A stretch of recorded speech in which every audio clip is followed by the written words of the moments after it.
آخرکار اسے اپنے دوستوں کی یاد آ گئی۔ وہ اپنے چاروں دوستوں کو پکارنے لگا۔ اس کی پکار سے اس کے چاروں دوست سمجھ گئے کہ تاجر کا بیٹا کسی بڑی مصیبت میں پھنس گیا ہے، وہ انہیں یاد کر رہا ہے۔ چنانچہ اس کے چاروں دوست یعنی بلی، سانپ، نیولا اور طوطا فوراً اپنے دوست کی مدد کے لیے روانہ ہو گئے۔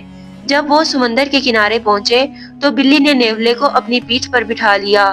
نیولے کی پیٹھ پر سانپ سوار ہو گیا اور بلی سمندر کی سطح پر تیرنے لگی۔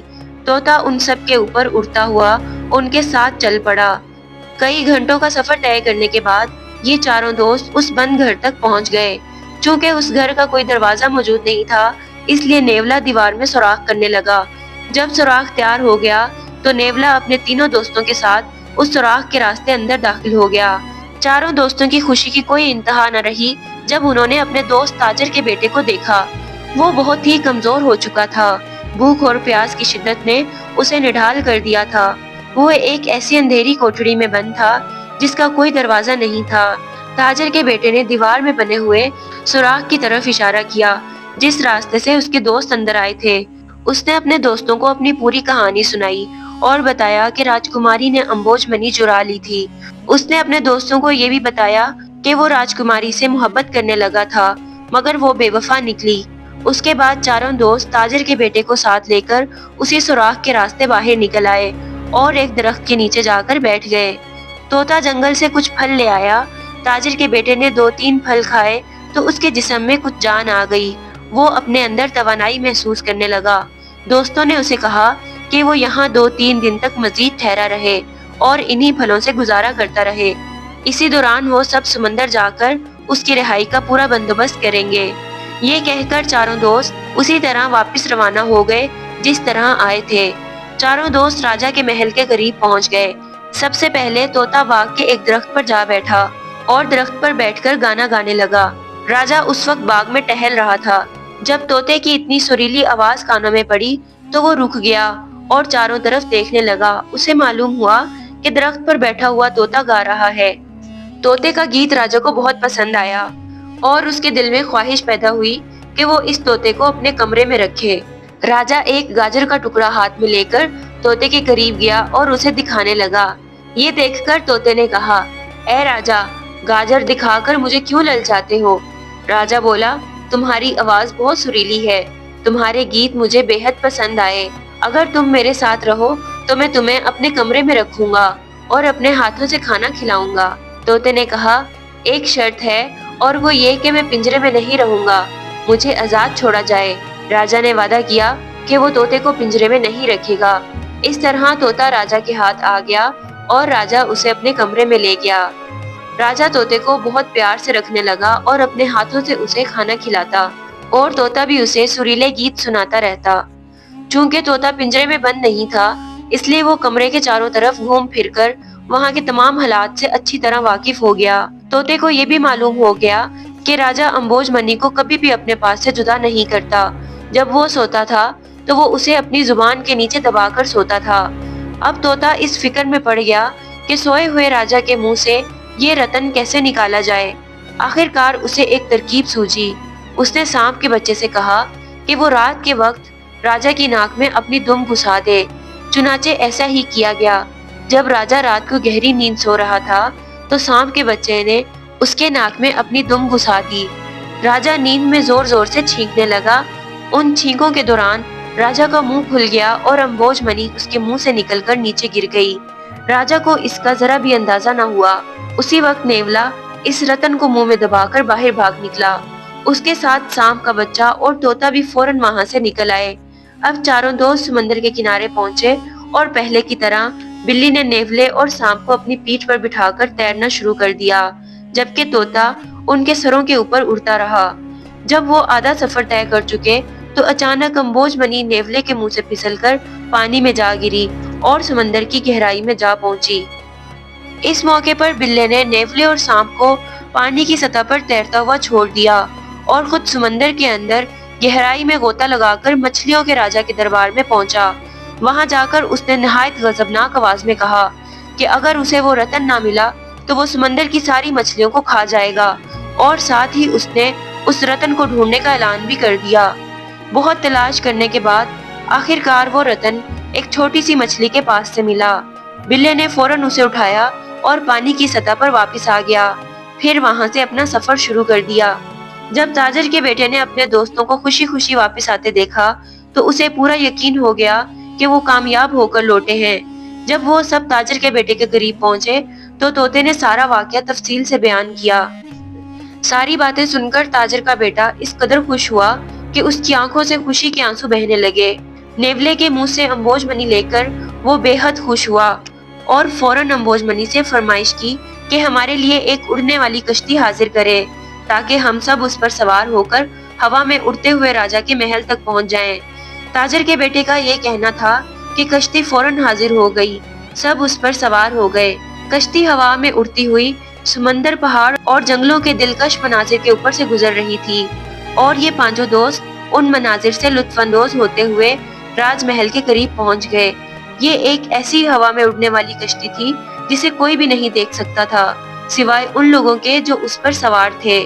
جب یہ پانچوں دوست کشتی سے نیچے اتر آئے تو وہ کشتی خود بخود غائب ہو گئی۔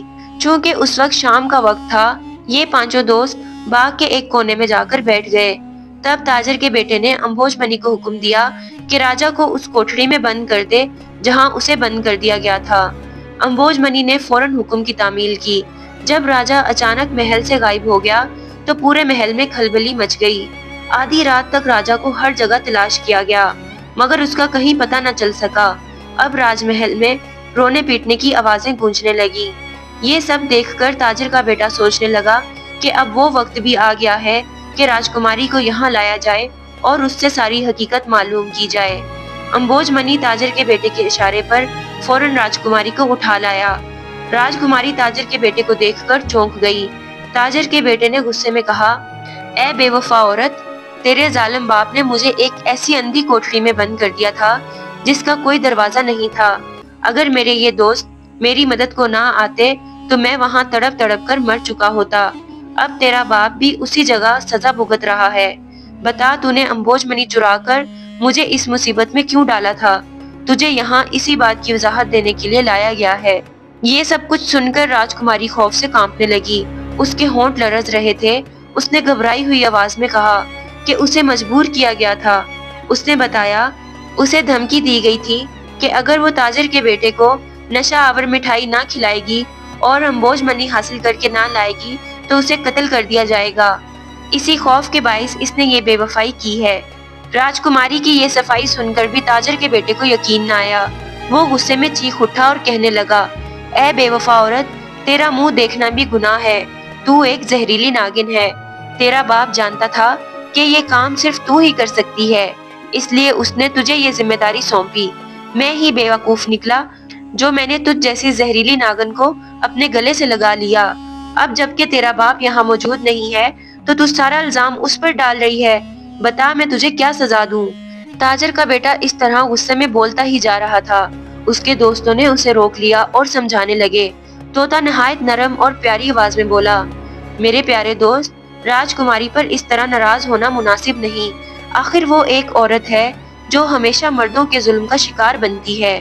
اس نے راجا کے ظلم سے مجبور ہو کر یہ سب کیا۔ بہتر ہے کہ تم اسے معاف کر دو۔ دوسری طرف راجکماری کو اپنی بے وفائی کا اتنا شدید احساس ہوا کہ وہ شرم کے مارے بے ہوش ہو کر زمین پر گر پڑی۔ جب تاجر کے بیٹے نے اس کی یہ حالت دیکھی تو اس کے دل میں راجکماری کے لیے رحم آ گیا۔ راجکماری کے چہرے پر پانی کے چھینٹے مارے گئے تو وہ ہوش میں آ گئی۔ تاجر کے بیٹے نے راجکماری کو اپنے گلے سے لگا لیا اور اسی لمحے راجکماری کو معاف کر دیا۔ اس وقت راجکماری کو یوں محسوس ہوا جیسے ساری دنیا کی خوشیاں اسے مل گئی ہوں۔ آخر کار یہ فیصلہ کیا گیا کہ راجا کو اس بند کمرے میں آزاد کر دیا جائے گا، مگر وہ اپنی راجدھانی کبھی واپس نہیں آ سکے گا۔ اسے جلاوطنی کی زندگی گزارنی ہوگی۔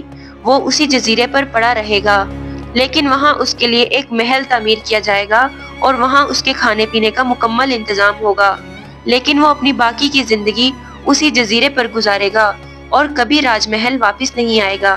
اس کے بعد تاجر کے بیٹے نے راجکماری سے شادی کر لی اور دونوں خوشی خوشی زندگی گزارنے لگے۔